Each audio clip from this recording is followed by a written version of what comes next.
We have learned that man is endowed with tremendous power. Man is created in the image of God.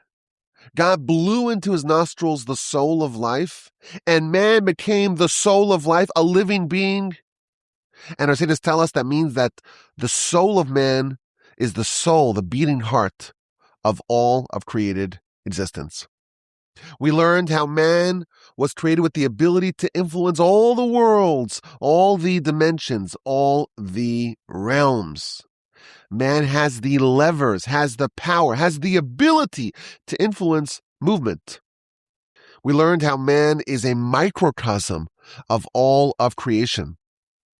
He is the last creation, but he's the first creation. He's the last creation because within him are subsumed all the elements of creation. But he's the first because he has the ability to determine the fate of all of created existence. When he moves the rest of created existence with him. This is the direction of the first section of the magnificent book that we are studying, Nefesh HaChaim, the Soul of Life. The next part is actually chapters 8 and 9 of the first section. And it's a bit of a technical piece. And I took the liberty of kind of organizing my presentation today in a bit of a different way than it's done in the book, because I think it'll be a bit more understandable. And if it's more understandable, it's more valuable for us. He's talking about the cherubs. The cherubs. They make many appearances in the tabernacle and the temple. Of course, the cherubs were hewn onto the cover of the ark. In the Holy of Holies, both in the tabernacle and in the first temple, there was the ark of the covenant, the Aron, as it's known in Hebrew. Once the second temple came around, the Aron, the ark, was archived. We don't know where it is. We hope we'll find it sometime soon. Now, on top of the ark was a cover. It's the kapores in Hebrew. And from the kapores emerged two golden hewn cherubs. Now, if you were to open up the ark, of course, you find the luchos, the tablets, both the first set of tablets and the second set of tablets, amongst other things, the Torah scroll that Moshe wrote, and next to the ark were also other artifacts of our nation. Now, that's not the end of the cherubs. In the tabernacle, there were covers. Upon the structure, there were covers of fabric. And one of them, known as the Mishkan, which is confusing because the Hebrew word for tabernacle is Mishkan, but the word Mishkan also means a cover of the tabernacle. On this cover called Mishkan were two embroidered cherubs. And on the paroches, which is the partition that separated the sanctuary, the holy, from the Holy of Holies, there was another embroidered image of a cherub. Now, in the first temple, built by Solomon, there were more cherubs. So you still have the Holy of Holies. In the Holy of Holies, you have the ark, and on the ark, you have the cherubs. But in the Holy of Holies that Solomon built, there was another set of cherubs. These ones much larger. These ones not made of solid gold, but of wood, plated with gold. 10 cubits tall cherubs. And throughout the whole complex, there were more cherubs on the partition, on the walls, on the doors of the sanctuary, on the grand laver that Solomon built. Now, we're taught that these cherubs have enormous symbolism. Cherubs always come in pairs. And one of the cherubs represents God Almighty. And the second companion cherub represents his cherished nation of Israel. And we're told that the cherubs on the ark, their positioning, their orientation, that miraculously would mirror the relationship that the nation had with God at any given time. So if two cherubs and one represents God, and one represents the nation. And depending on how they are oriented, the cherubs would swivel, and that would reflect the state of the nation vis-a-vis the relationship with God at any given time. Now, there are three different types of orientation. So you can have, of course, the cherubs facing each other. And that would be the best. God is facing his nation, and his nation is facing God. And that symbolizes the highest level of relationship. Total embrace of God and his people. Now, of course, the worst positioning could be, God forbid, facing away from each other. That would be awful. That would be terrible. Heaven forfend if the cherubs swivel to face away from each other. Because that would symbolize that the nation's turning away from God, and God is responding in kind, turning away from his nation. But there's a third orientation. Not fully facing each other, and not fully facing away from each other, but partially facing each other, and partially facing away from each other. That's the third orientation that's possible with the cherubs. How did Solomon, this is the question that we're going to begin the discussion with. How did Solomon position his cherubs? Now, important note, he stresses this point. The ark was in the Holy of Holies. And no one's allowed in. It's not like you could gain admittance if you're a big donor. There's no way to go in unless you're the high priest. You can't walk in there. So how would you ever know the precise orientation of the cherubs in the ark? So the Talmud tells us that 3 times a year during the festival pilgrimages, the nation would stand far away from the temple on the mountain, and all the temple doors and partitions to the sanctuary and even to the Holy of Holies would be opened, and the nation could from a distance gauge their relationship with God. They would see exactly the orientation of the cherubs. And if and when they saw the cherubs of the ark facing each other in a warm, loving embrace, symbolizing that the nation is facing God and God is facing his nation, in that case, they would cry out and shriek in exultant joy. That's the cherubs of the ark. What about Solomon's cherubs? That's the question the Talmud poses. How were Solomon's cherubs oriented? So again, we have 2 sets of cherubs that we're talking about. We have the cherubs that Moshe built, or that Bezalel built, with the tabernacle. It's chapter 25 of Exodus. Build me a sanctuary, I will dwell amongst you, and build all the different vessels of the tabernacle. We spend a lot of time in the end of the book of Exodus detailing the precise construction and all the precise dimensions and all the different vessels and all the different fabrics and so on of the tabernacle. And part of it's the ark and the cover of the ark and the cherubs. What about Solomon's cherubs? So chapter 25 of Exodus, verse 20, the verses describing the cherubs. Vayiyu akruvim, the cherubs were porsei knafayim, they spread their wings. And they're covering with their wings upon the kaporos, upon the cover. And this is the critical words. The verse tells us, Ufneim ish el achiv, and they're facing each other. So we don't have to ask questions about the orientation of the cherubs of Moshe, because the verse tells us explicitly that they were facing each other. The Talmud questions, what about the cherubs that Solomon made? The second set of cherubs that were also in the Holy of Holies. How were they positioned? Now, if you were to ask me this question, I would say, well, if Solomon made a second set of cherubs, you imagine he would do it exactly how the first set of cherubs were oriented, facing towards each other. But here's the problem. Scripture in the book of Chronicles, it tells us that the 2 cherubs that Solomon built very, very tall, enormous. Ufnehem labayas. Their faces were towards the sanctuary, which means that they weren't exactly facing each other. So we have indications that Solomon would build his cherubs exactly like Moshe built his cherubs. They should be facing each other. And we have a verse that says, well, they were facing the sanctuary. So which one was it? Were they facing each other, or were they facing the sanctuary? That's the opening of this discussion, Nefesh HaChaim, chapter 8.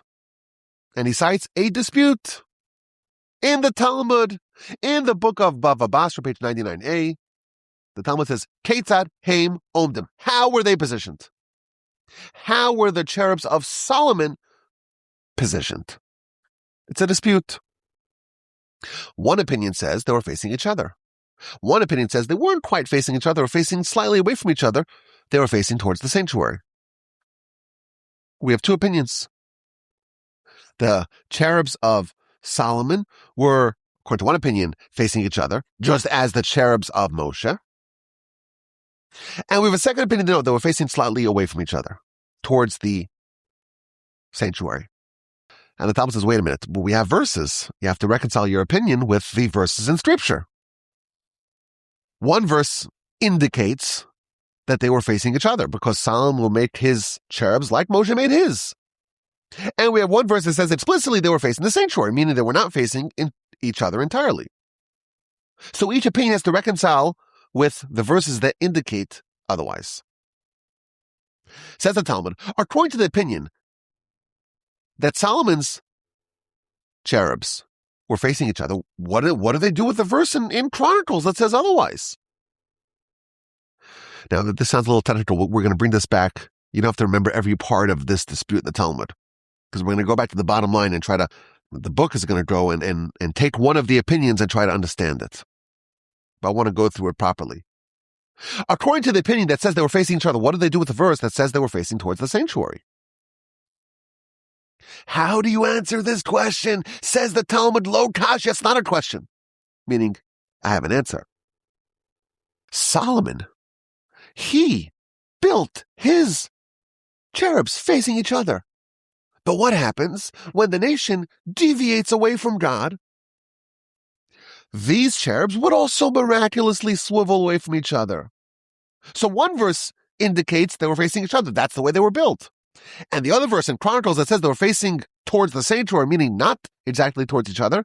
Oh, that's referring to a time when the nation was not exactly living up to its ideals. They were not doing the will of God. And Solomon's cherubs swiveled away from each other. Slightly, not entirely, not back to back, but they faced towards the sanctuary, not towards each other. That's how the Talmud reconciles the first opinion. What about the second opinion? According to the second opinion that says that they were facing towards the sanctuary, what do they do with the verse that indicates they were facing each other?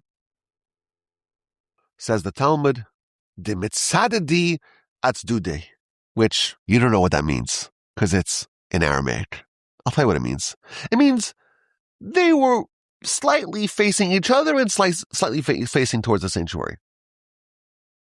The first opinion says that there's two times. When the nations do the will of God, they're facing each other. And when the nations not doing the way of God, they're facing towards the sanctuary. The reconciliation of the verses are in two different circumstances, according to the first opinion. According to the second opinion, no, they're both true. If you are facing slightly in one direction and slightly in the other direction, like south, southwest, right? If you're facing southwest, are you facing south or west? Well, it's a little bit of both, right? You're facing partially south and partially southwest, so it's southwest. So if you're partially facing each other and partially facing the sanctuary, you're kind of in between.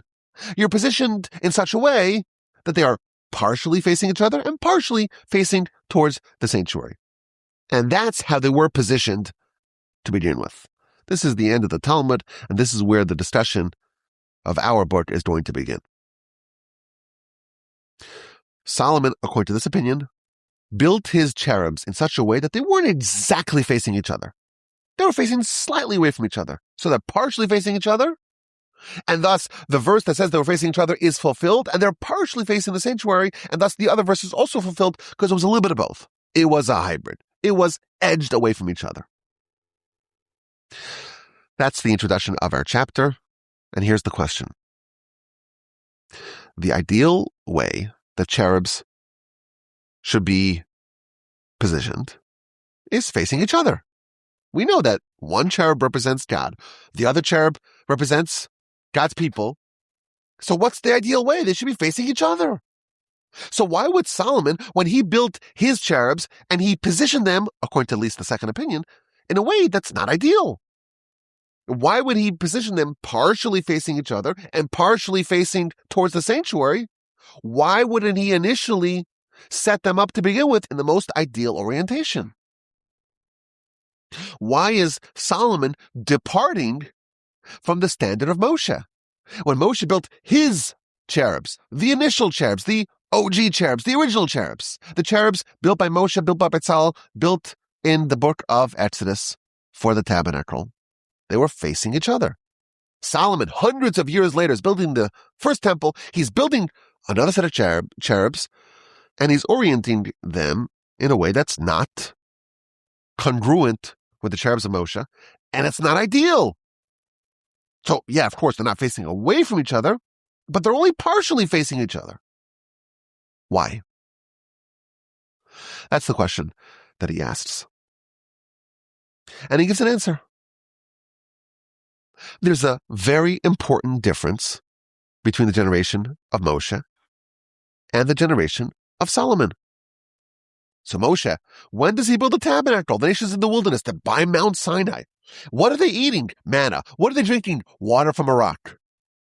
What's their environment? They're completely surrounded, cocooned by the clouds of glory. Their garments do not tarnish. They are led by a pillar of fire at night. Moshe's generation is living a completely supernatural life.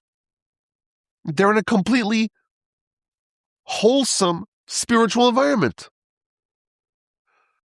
Were there lawyers? Were there accountants? Were there physicians?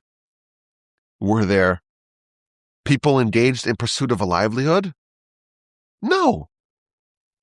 They're living in this temporary state of total spiritual immersion.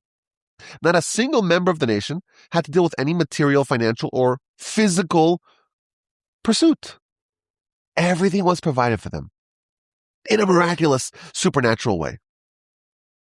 So the entire focus of the nation could be dedicated entirely towards the service of God, towards the spiritual. So when Moshe built his cherubs, they're positioned exactly facing each other. Because that's the life that the people there need to live. All your physical needs are met. So why would you do anything besides for the service of God, besides for the spiritual? If you deviate away from God slightly, it's unacceptable. You're, after all, this one generation that everything nature, everything of the ordinary way of life, the way we think of it, is suspended. You're living like angels. You're eating food of angels, drinking water in a miraculous fashion. Everything's miraculous. Your sole pursuit ought to be the service of God. The cherubs facing each other dead center. Now the nation enters the land. And what happens? They settle the land, and they each have an ancestral portion of the land. Where's the manna? There's no more manna. Where's the water? You got to go fetch it from the well or from the river. Your clothing, they no longer cease to tarnish and grow with you. You got to mend them. You got to sow them. You're living as a normal person. You have to plow the field, you have to till the field, you have to plant the field, you have to harvest the field. So, of course, you have a temple, and you have prophets, and you have judges, and you're in the Holy Land. It's amazing. You're living a very elevated life, but it's not a supernatural life. You are forced to engage with the world, to live like normal people. You have to invest time to make a livelihood. You necessarily must invest in your physical life, in your life as a body, in your material and financial life. That's the times of Solomon. In that generation, it cannot be expected of the masses to be entirely 100% focused on God and on the spiritual. You could, of course, expect the masses to be partially focused on God, but 100% focused on God without focusing on anything else, that's expected of the generation of Moshe.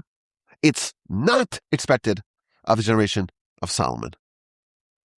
Regarding the generation of Solomon, and really all generations after the time of Moshe, we have a teaching in the Mishnah. You have to study Torah. But it's very nice. It's appropriate to do both, to also study Torah, but also live with derech eretz, with the way of the world. Meaning, to have a livelihood. To make a living. V'chol Torah, every Torah study that does not have with it work, sofa betela. It will be nullified. It will be disqualified. It's important to work. Well, wait a minute. What about the spiritual? How can you do anything that's not the service of God? How is it possible that someone, you're bearing a soul that's loftier than angels? You're going to go to the field and plow it? That's so unbecoming of you. You ought to be dedicated 100% to the spiritual. No, says Solomon. No, says the Mishnah. That can be expected of the generation of the wilderness, the generation of Moshe. But subsequent generations, it cannot be expected. Maybe there are outliers, as we shall see. But that's not what's expected of people who are not living in that supernatural state. So when Solomon set up his cherubs, it was appropriate, it was fitting to position them partially towards each other, sure, but also partially elsewhere. Now, a very important point here that he adds. What does it mean to be partially facing each other, meaning the cherubs, which indicate the relationship, partially facing God and partially facing the sanctuary? What does that mean? It means that you have different roles. You put on your spiritual hat and you do spiritual, and then you drop the spiritual hat and you put on the physical hat and you live like a body, like an animal, really. You have to take care of your physical needs and you ignore your spiritual. No, he's going to say a very subtle point here.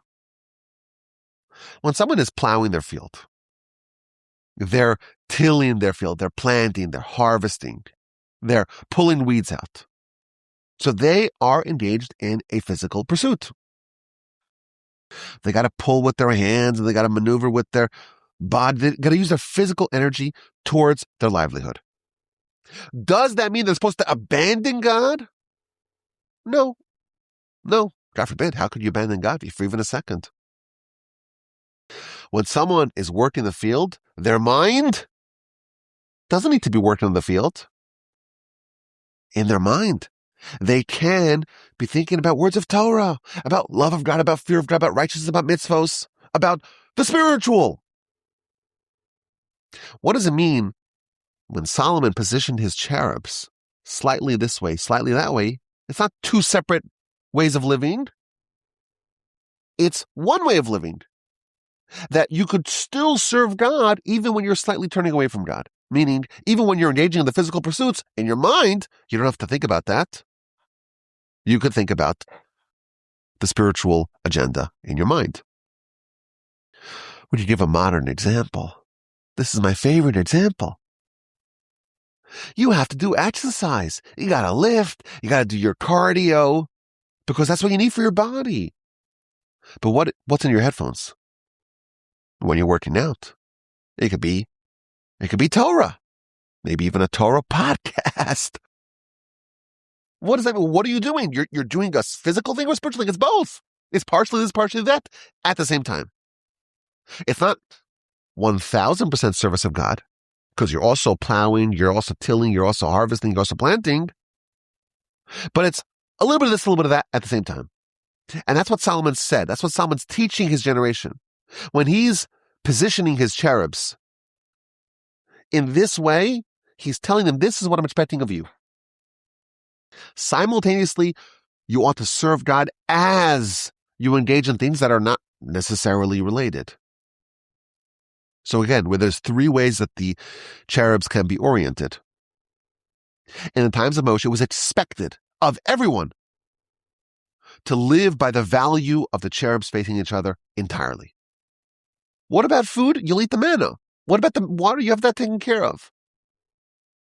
In the times of Solomon, it was expected that everyone could be partially facing God and also slightly edging away, meaning that even when you're doing things that are not directly related to your service of God, that are not spiritual activities, you should still be partially facing Him. In your mind, you could still be thinking about God, about Torah, about mitzvos, and so on, as your body, as your hands, as your legs, as your feet, as your physical body is engaged in the pursuit of a livelihood. Now, it's never acceptable, of course, to have the third orientation, to turn your back towards God. That's something that spells disaster for us. The ideal way that the cherubs were oriented, it was the times of Moshe. But alas, that cannot be expected of everyone in the times of Solomon, and therefore Solomon, to begin with, positioned his cherubs in the ideal way that can be expected of his generation. That's the cherubs. Now, he cites a second area where this exact dynamic is found. So we have the Talmud book of Bava Basra, page 99a. There's another very famous and very interesting and important teaching of the Talmud found in the book of Brachos on page 35b. And again, the Talmud's dealing with a contradiction. Just like we had a contradiction. On one hand, we're told that the cherubs are facing each other. On the other hand, we're told they're facing the sanctuary. And we have to figure out what that means. We have two verses that are, again, contradictory in a similar dynamic. One of the verses is a very famous verse. We say it multiple times a day. It's part of the Shema. Chapter 11 of Devarim, the second paragraph of the Shema, it's talking about if you listen to God, you'll have rain in your right time. Ve'asafta diganecha, and you will gather your grain. So if you just know those words, you will gather your grain, what does it mean? What does it mean if you're gathering your grain? It means that you're a farmer who planted, who plowed, who tilled, who plucked the weeds. And now it's harvest time. You're gathering your grain. That's a verse in Scripture. But there's more verses in Scripture. The verse tells us elsewhere in Scripture that the words of Torah should never depart your mouth. What does never mean? It means never. So if you're always studying Torah, well, you have no ability to be also a farmer. So which one is it? We have two verses that are contradictory. One verse says you're a farmer, one verse says you're only studying Torah. If you're literally only studying Torah all day, all night, there's no time to be a farmer. That's the contradiction that the Talmud cites. And the Talmud offers again two answers. The first answer is courtesy of Rabbi Ishmael. Rabbi Ishmael says you need to do both. It's the same idea as the cherubs. When you engage in your agricultural, agrarian activities, don't drop God and His Torah. Do both. Within the gathering of your grain, within your agricultural activities, also study Torah. Rabbi Ishmael is not advocating that a person should drop God, ever. God forbid. How's that possible? To drop God, to separate from His Torah? It can't be. Torah is like life. It's like oxygen. You need it. You can't just drop it. What Rabbi Ishmael is saying is the same concept. Even during the time that a person is engaged in the pursuit of a livelihood. They need to provide for their family. They need sustenance. Even then, in their mind, their thoughts should be about words of Torah. And he actually reads it into the Talmud in a very sharp way.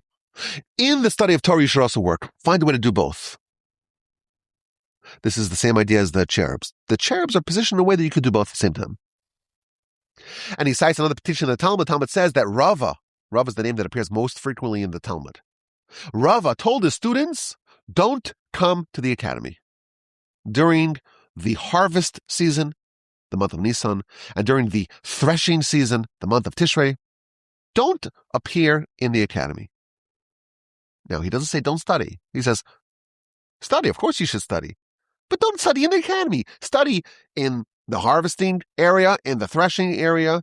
Don't come to the academy. Of course, you still study while working. Do both. The cherubs of Solomon, simultaneously towards God and towards the sanctuary, meaning not towards God. Of course, never, God forbid, away from God. Rabbi Ishmael is of the same opinion, just as we have a sage in the book of Bava Basra that's saying that the cherubs of Solomon were slightly away from each other. Same concept. You're partially facing God and partially facing away, never away from God, but slightly edging away. You're synthesizing the physical and the spiritual agenda at the same time. When you're reaping, when you're planting, when you're tilling, when you're harvesting, you're also studying in your mind. Now, just as was true with regards to the cherubs, there's the opposing opinion that says, no, they have to be facing each other. And if they're facing away from each other, that's only when they're not doing the will of God. Here, too, there's also an opposing opinion. There's an opinion that says in the times of Solomon, even in the times of Solomon, the cherubs have to be facing each other. If they're facing even slightly away from each other, that's a sign that they're not doing the will of God. It's a much more uncompromising opinion. In the Talmud in Brachos, there's also a second opinion, an uncompromising opinion. And this opinion comes courtesy of Rabbi Shimon. And he says, wait a minute. You're going to plow in plowing season. You're going to plant in planting season. You're going to harvest in harvesting season. You're going to thresh in threshing season. You're going to winnow when it's windy. When will you ever study? You could fill the entire calendar. So it's a different solution. We have two verses. One verse says you're a farmer. One verse says you're studying Torah all day. These are two different circumstances. When you are doing the will of God, you don't need to be a farmer. You can study Torah all day. God gave manna to the Israelites in the wilderness. He could give manna to you. You think he can't give you manna? He could still give you manna. And even you can expect the manna. Even today, even any generation. But if we don't do the will of God, in that case, well, then you have to be a farmer. A very uncompromising opinion. You got to face the cherubs to each other, even in times of Solomon, even subsequently. Okay, now, the Talmud gives a conclusion. And again, I told you it's a little more technical, but we're going to get to the main point that he wants to bring down from this. Which of these opinions is the one we follow? Again, we have two opinions in two different subjects. With the cherubs, we have one opinion that says that even the cherubs of Solomon must be facing each other entirely. If they deviate even slightly, then that's a reflection of the nation not doing the will of God. That was one opinion. And then we have a second opinion. No, Solomon, to begin with, positioned them slightly away from each other because what can be expected of the people of Solomon's generation is not the same as what can be expected of the people of Moshe's generation. And what is expected of them? A synthesis. Even when you do physical in your mind, don't depart from God. Similarly, that same opinion says you could be a farmer and you could be a righteous farmer. You could thresh, you could harvest, you could till, and you're not in the academy, you could still study. It's a much more balanced, pragmatic approach. And in both instances, we have the opposing opinion that says uncompromising. Solomon, Moshe, doesn't matter. Cherubs ought to be facing each other. If they deviate, you're not doing the will of God. Even when we no longer have mass manna, you should study Torah all day. If you're a farmer, it must be you're not doing the will of God. Which of these opinions do we follow? It's a very interesting conclusion in the Talmud. The Talmud says, many people tried both of these approaches. There's the pragmatic approach of trying to blend and synthesize the spiritual and the physical. And then there's the uncompromising approach, the cherubs facing each other, dead center. You study Torah, let God take care of you. He'll deliver manna to you. Both of these approaches were followed by many people. And a lot of people did the pragmatic approach and it worked out well. It was successful. And a lot of people tried the uncompromising approach, just study Torah and let God take care of your food. And most of them, it didn't work out. It was unsuccessful. Now, if you read the Talmud a lot, the Talmud, it's there to render rulings. It's not there to do polls. It doesn't say, well, let's look at the data, see what the data says. It says, well, what's the halacha? What's the law? What's the appropriate thing? And here, this is a very unusual conclusion of the Talmud. Well, let's look at let's see what people tried and see what worked. Oh, and we see that the pragmatic approach has a higher success rate. He has a very sharp take on what the Talmud here is saying. A lot of people try both approaches. A lot of people tried the approach of uncompromising. I'm going to try to make my cherub 100% facing God. I will not do anything that's not spiritual. I'm not going to be a farmer. I'm not going to worry about how I'm going to feed my kids. I'll just study Torah and let God take care of that. And most people tried that, didn't work out. And there were others who tried to say, you know what? I'll study Torah, but certain months of the year, I'm going to make sure that I'm also doing work. I'm going to take my cherub and position it slightly away from God. Not away from God, but slightly at an angle. And there were sufficient cohorts of both ways. And the moderate, pragmatic approach, it worked. And the uncompromising approach really didn't work. Explains the Nefesh HaChaim. Both of these opinions are correct. And the Talmud's not ruling on the viability of Rabbi Shimon's uncompromising approach. What the Talmud's saying is that for the masses, not for the outstanding outliers, for the masses, it's not the right approach to say, I will do 1,000% service of God, face God entirely, and not do anything for my physical life. It's not disqualifying the opinion of Rabbi Shimon. It's just not for everyone. For the masses, for the great masses and the great percentage of the populace, once the times of Moshe, the halcyon days of Moshe, the glory days of the wilderness, the time when we were eating manna and drinking water from the rock, once it's post that time, for the masses, it's impossible to expect them to be 1,000% immersed in Torah and spirituality. And you have to be so dedicated, you cannot even for a moment deviate from that ideal towards the pursuit of livelihood, sustenance, nourishment, even if you keep your head engaged in the study. For the masses, it's too much to ask. But it doesn't categorically disqualify that approach. There could be the outstanding individual who can and ought to use the approach of Rabbi Shimon. Solomon is positioning his cherubs for the masses. But there could be an individual that says, I'm going to make my cherub dedicated only towards God and Torah, mitzvos, and spirituality. If there is an individual capable of that, and Rabbi Shimon himself is the primary exemplar of that, he was the one who went into the cave and, well, how did he eat for 12 plus 1 years, for 13 years?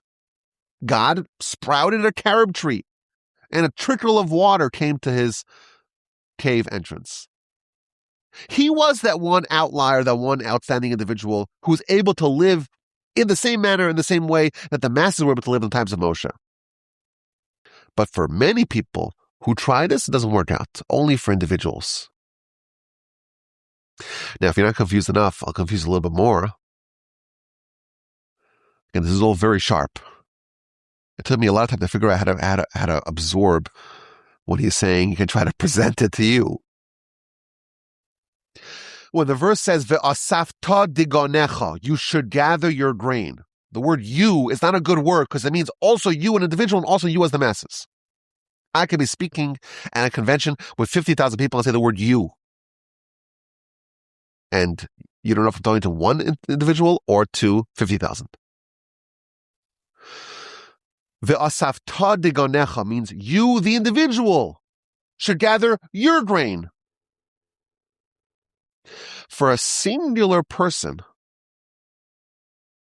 who is capable of having 100% dedication to God and to Torah, and yet they choose to become a farmer, that is considered that they're not doing the will of God. If you are the Rabbi Shimon of your generation, you're that one outstanding individual who could live the way they lived in times of Moshe, and you choose to be a farmer, you are not doing the will of God. Because you're that individual, that outstanding individual. And that's why, if you look again, chapter 11, where it talks about the second chapter, the second paragraph of the Shema, chapter 11 of Devarim, and you read it very carefully, you'll notice that it transitions from plural to singular. V'hayam shamoa tishme'u, that's plural.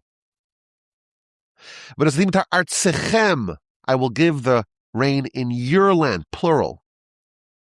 And then this is v'asafta, not v'asaftem, v'asafta. You, the individual, should gather your grain. What Rabbi Shimon is saying, that yes, the masses, they have to behave in a way that is more pragmatic. A blend of the physical and the spiritual. For the individual, who can live in the way, in the same way, the same orientation, the way they lived in times of Moshe, 100% towards God, it's a deviation from the will of God for them to seek a livelihood. And he also points out, if you read the first paragraph of the Shema, it's all written in a singular way. Ve'ahavta, you shall love, you the individual. Singular, shall love. Not v'ahavtem, you the plural. Ve'ahavta, b'chol levavcha, with all your heart, you the individual, not b'chol levavchem. Again, it's just hard for me to do this in English, where the word you and the word you means the same thing. Ve'ahavta, you the individual, not v'ahavtem, you the masses. Y'all, the masses. That's why y'all is such a useful word. Ve'ahavtem, which means y'all shall love Hashem. It doesn't say that. It says you, the individual. In the first verse of the Shema, chapter 6, verse 5, it says you shall love Hashem your God with all your hearts, with all your soul, with all your resources. You compare that to the second paragraph. It says you should serve God with all your hearts, with all your soul. It doesn't mention with all your resources. Why does it switch from the first paragraph to the second paragraph? Here's the answer. The first paragraph is talking about the individuals. It's singular. The singular, outstanding individual can be asked to give up everything, anything physical, any one of your resources should be given up for God. That's the first paragraph. It's talking to the individual. The second paragraph, that's oriented towards the masses cannot be expected to do that.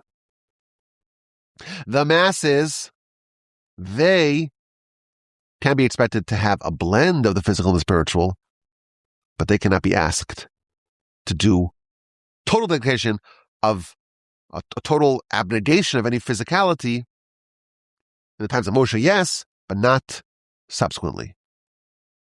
Okay, so let's try to kind of gather where we are at. We have two teachings in the Talmud. One's talking about the cherubs, and one's talking about finding a livelihood versus total dedication towards God. And from both of these Talmuds, we see that, at least subsequent to the times of Moshe, that there's this embrace of what we could call a suboptimal state. Because, of course, the optimal state is the cherubs facing each other. The optimal state is that you study Torah all day without doing anything else. But no, for the masses, at least once you enter the land, once you no longer are eating manna, it's just not feasible. We have to have the more pragmatic approach.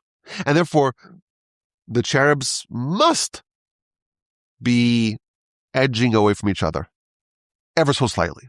Yeah, again, of course, maybe there's still individuals that are the exceptions, but the cherubs that are directing the entire nation, they have to be slightly away from each other. And we're supposed to be farmers. And sure, when we're tilling the field, we should be thinking in our heads about Torah. We should integrate and synthesize the Torah study with our pursuit of a livelihood. Maybe there are individuals like Rabbi Shimon, who's the exception, he's the outlier, who could be 100%, 1,000% immersed in the spiritual. But for the masses, the appropriate path, and here's the critical point, the path endorsed by the Torah, symbolized by Solomon's cherubs, is to find a way to do both. Pursue a physical and spiritual agenda at the same time. The agenda of the body and the agenda of the soul at the same time. That's the bottom line that he's going to position his question. The Torah is endorsing you being a farmer. No, I'm not saying that you should just be a farmer and watch Netflix while you are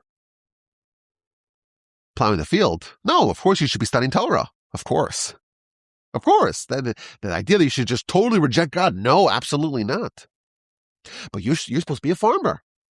You're an angel. What do you mean a farmer? No, the Torah is saying, no, you should be a farmer. You should find a livelihood that you can blend in it the spiritual as well. And this is his question. This is the point he's trying to get at. We have a correct path here. A path endorsed by the Torah. A path that Solomon himself, the wisest of men, is perpetuating in the temple. The cherubs are slightly facing away from each other. You're a farmer. You're engaged in things that are not the pursuit of the spiritual. Is this the right way or the wrong way? It's the right way. It's endorsed by the Torah. It's a correct path. So why does God's cherub swivel away from us? One cherub represents us, and we're required to be a farmer, to engage in the physical, the material, the financial, the pursuits of the body. That's what the Torah wants us to do. That's what God wants us to do. If we're doing exactly what God wants us to do, why does God's cherub, as it were, the cherub that represents God, why does it slightly edge away from us? If we're doing what's right, we're doing what's correct. It's appropriate for us to be a farmer. We can't live by the standards of Moshe. We have to engage in pursuit of the physical. So we have to edge slightly away from God. Never, of course, turning our back towards God, integrating it, but we have to be a farmer. So why does God, if we're doing what's right, why does he slightly edge away from us? That's his question. And his answer is a reinforcement of his thesis up to this point. We are partners with God. He made us partners with how he runs the world in all of its facets. We have the levers. We control the spirits. We decide how much blessing there is in the world. In the framing of the cherubs, we decide how God's cherub, as it were, is oriented. And it's going to exactly match ours. The way we orient our cherub is going to be shadowed and mirrored by the way God, so to speak, orients his. And it's just, this is the way it is. Even if we're doing the right thing, it's going to match us. This is his point. We're behaving in a way that's suboptimal, but it's the right thing to do, but it's suboptimal. God will match us even if we're doing the right thing. So if, for whatever reason, it's justified, it's sanctioned, it's correct, it's endorsed by the Torah, but if for whatever reason we slightly edge away from God, it's justified. It's sanctioned. We're edging away from God, albeit in a way that's endorsed by the Torah. albeit in a proper way. It's correct. It's the right thing to do. But our cherub is slightly edging away from God. Necessarily, it's a rule. God's cherub, as it were, is going to edge slightly away from us in exactly the same manner. That's his point. This is the point he wants to say. You're doing the right thing. You're harmonizing and synthesizing your physical and spiritual life in a way that the Torah endorses. But that's not the standard that Moshe had. And there's no way to have God's cherub, as it were, face exactly towards you if you're facing not exactly towards him, even though you're doing the right thing. That's his insight that he wants to share with us. And he develops it a little bit further. He quotes a very strange verse in Exodus. It's right before the splitting of the sea. Chapter 14, verse 15 of Exodus. The nation's surrounded by the Egyptians. And Moshe's praying. And God tells Moshe, why are you crying out to me? Speak to the nation of Israel and tell them to go. God's criticizing, as it were, Moshe's prayer. Now we know in times of crisis, that's what you're supposed to do. You're supposed to pray. So why is God criticizing Moshe's decision to pray at that particular time? He says a very powerful, again, it's a bit counterintuitive point. The nation is in a crisis. What's going to be with them? Will they be swallowed up by the Egyptians, or will they survive? Will the sea split? God is telling Moshe, you're praying, but that's not the lever. That's not the lever that's going to change the destiny and the fate of the nation. The fate of the nation is in their hands. Exactly the way they comport themselves is the way that I will, so to speak, face them with. If they comport themselves with faith, with reliance in God, 1,000%, in the parlance of the cherubs, if they turn exactly 100% towards me, I will turn towards them. If they march into the sea unafraid, with total reliance on God, forfeiting every bit of their own fears and worries and concerns, they have a complete reliance on God. They orient themselves to be facing towards God 100%. Necessarily, I will face them 100% as well. And therefore, if I'm facing them 100%, miracles will happen. Just like the manna. Just like Rabbi Shimon in the cave. The way we orient ourselves towards God is precisely and necessarily the way he orients himself, as it were, towards us. So why are you crying to me? That's not the lever.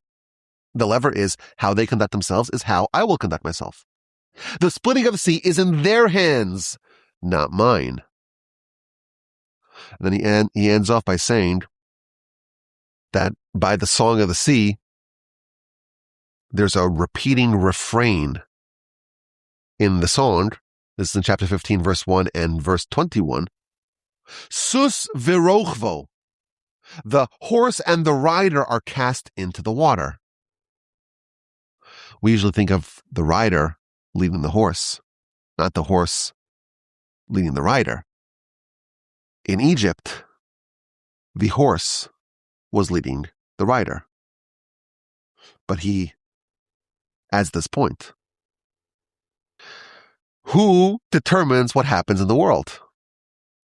So we think of ourselves as being pawns in God's grand game. God decides what happens to us. No, it's the opposite. We decide what God does to us. Almost as if the horse is leading the rider, so to speak. The splitting of the sea, why did we have the splitting of the sea? It's because of the merit of the righteousness, of the belief, of the faith, of the reliance, of the self-sacrifice of the nation. The horse led the rider. This reinforces the whole point of the book up to this point. We determine how God positions himself towards us. We determine what treatment we get from God. We have the levers. We're created in the image of God. And if we're doing something that's correct, it's appropriate. After the conquest of the land, after the era where nature was suspended, after the era of the manna, it's appropriate for us to have a pursuit of a livelihood. It's appropriate for us to be farmers. It's appropriate for us to turn our cherub slightly away from God. But nevertheless, the rules are that God's cherub will reflect ours. We determine what happens. It's in our hands. You want to split the sea? You have to be sea split worthy. It's in your hands. It's not in mine. Thus concludes the 9th chapter of this book. And again, it broadens the main concept. We determine what happens. And even when we're doing the right thing, if it's not exactly perfectly directed towards God, we're doing the right thing, sure. But it's a rule almost. God will reflect us. Now, the next subject he's going to address, very interesting. Well, how do we compare to angels? And what's the difference between humans and angels? And finally, why specifically must a human come to this world in order to have all this power, all these levers, to determine what happens in all the realms, in all the worlds, in all the dimensions? I said it's not going to be easy. And I don't think I ever said, oh, this is like an easy book with very easy concepts to digest. You can listen with half an ear as you lift weights, as you go for your cardio. But this is an incredible work. Nefesh HaChaim is one of the foundational books of our philosophy. And we're learning about the great power of man. And here we see another degree, another insight in this study. We determine how God treats us. You want to live with miracles? You could do that. Do you have the guts to march into the sea? Exactly the way you comport yourself towards God is the way He comports Himself, as it were, towards you. My email address is rabbiwalby@gmail.com. If you want to discuss this matter further, please send me an email. And you know what? If you have a question that I don't know the answer to, I may say a very good answer to your question, I don't know. But we're trying to study it together. It's the work called Nefesh HaChaim. We bit off more than we can chew, and we're kind of too deep into this. That's okay. But please, God, we'll continue our study of this magnificent book with the help of the Almighty in hopefully good health and good spirits. Our email address is rabbiwalby@gmail.com.